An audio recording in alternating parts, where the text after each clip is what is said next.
Assalamualaikum warahmatullahi wabarakatuh. Saya Nur Fatmala, mahasiswa UT, Prodi S1 PGSD dengan NIM 858532093. Pada kesempatan kali ini, saya akan melakukan praktikum pada modul 2 KP2 tentang pencemaran lingkungan, yaitu pengaruh deterjen terhadap pertambahan. Nah, di sini terdapat alat dan bahan yang kita perlukan, yaitu ada baskom yang sudah berisi air gunanya untuk merendam kacang hijau. Lalu yang kedua, ada gelas yang sudah diberi label konsentrasi untuk larutan deterjen. Lalu selanjutnya terdapat gelas yang berukuran 1000 ml. Lalu ada kapas, deterjen serbuk, kacang hijau, lalu ada gelas untuk menakar, ada aluminium foil, penggaris, dan sendok teh. Langkah yang pertama yaitu kita akan merendam biji kacang hijau secukupnya ke dalam baskom yang sudah berisi air. Biarkan rendaman kacang hijau selama beberapa menit. Sedangkan kacang hijau yang kita pilih dalam percobaan ini yaitu kacang hijau yang tenggelam. Apabila ada yang mengapung, maka tidak kita gunakan dalam percobaan ini. Langkah yang kedua yaitu kita mulai masukkan kapas ke dalam gelas yang berukuran 500 ml yang sudah diberi label nomor 1 sampai 6 dan label kontrol seperti air ledeng atau air PDAM.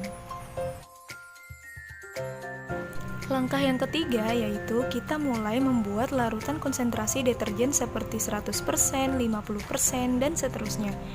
Caranya yaitu kita masukkan 1 sendok teh ke dalam gelas yang berukuran 1000 ml. Lalu kita mulai aduk-aduk saja sampai merata. Setelah larutan kita aduk tadi, kita masukkan ke dalam gelas yang sudah diberi label 100% sampai penuhnya 500 ml.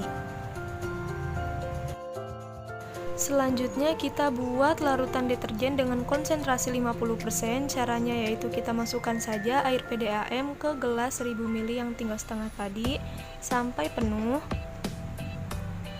Lalu kita masukkan ke dalam gelas berisi 500 ml yang sudah diberi label 50%.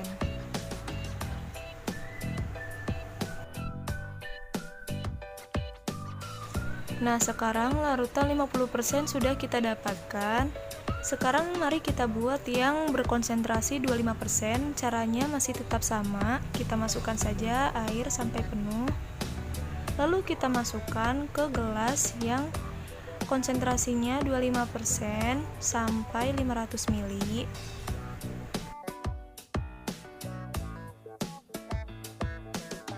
Nah, sekarang larutan 25% sudah kita dapatkan.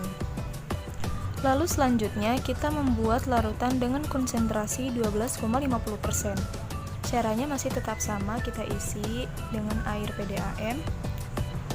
Lalu kita masukkan ke dalam gelas yang sudah berlabel 12,50% sampai 500 ml. Setelah itu kita membuat larutan dengan konsentrasi 6,25%. Kita masukkan saja sampai penuh. Dan larutan ini sudah kita dapatkan. Lalu selanjutnya kita membuat larutan dengan konsentrasi 3,10%. Lalu kita masukkan saja sampai penuh. Dan larutan ini sudah kita dapatkan. Dan yang terakhir kita masukkan air PDAM sebagai kontrol ke dalam gelas 500 ml. Langkah yang keempat yaitu kita memasukkan biji kacang hijau yang sudah terpilih ke dalam larutan deterjen yang sudah kita buat tadi. Lalu kita biarkan rendaman selama 5 menit. Setelah kita tunggu selama 5 menit, maka biji kacang hijau ini kita pindahkan ke dalam gelas yang sesuai di atas tisu atau kapas. Misalnya kita ambil kacang hijau dari gelas larutan 50%, maka kita pindahkan ke gelas yang berlabel nomor 2. Dan ini adalah kacang hijau yang sudah kita pindahkan ke dalam gelas yang berisi kapas.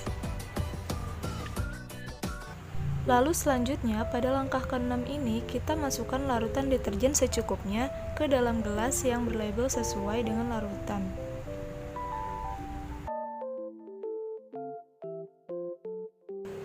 Lalu selanjutnya, pada langkah ke-7, kita tutup semua gelas menggunakan aluminium foil supaya cahaya tidak dapat masuk. Nah, ini semua sudah kita tutup menggunakan aluminium foil. Sekarang kita tunggu selama 24 jam untuk mengamati pertumbuhan kacang hijau ini. Nah, ini adalah hasil yang sudah kita tunggu selama 24 jam. Dan ini hasil setelah kita tunggu lagi selama 48 jam. Terlihat warna biji pada kacang hijau yang telah direndam dengan larutan konsentrasi deterjen yang tinggi, maka warnanya menjadi gelap. Sedangkan warna biji yang direndam dengan air PDAM selama 48 jam, warna bijinya masih terlihat segar. Dari hasil pengamatan yang telah saya lakukan, dapat disimpulkan bahwa deterjen sangat berpengaruh terhadap pertumbuhan perkecambahan kacang hijau, karena deterjen mengandung bahan kimia yang sifatnya mencemari lingkungan dan tumbuhan.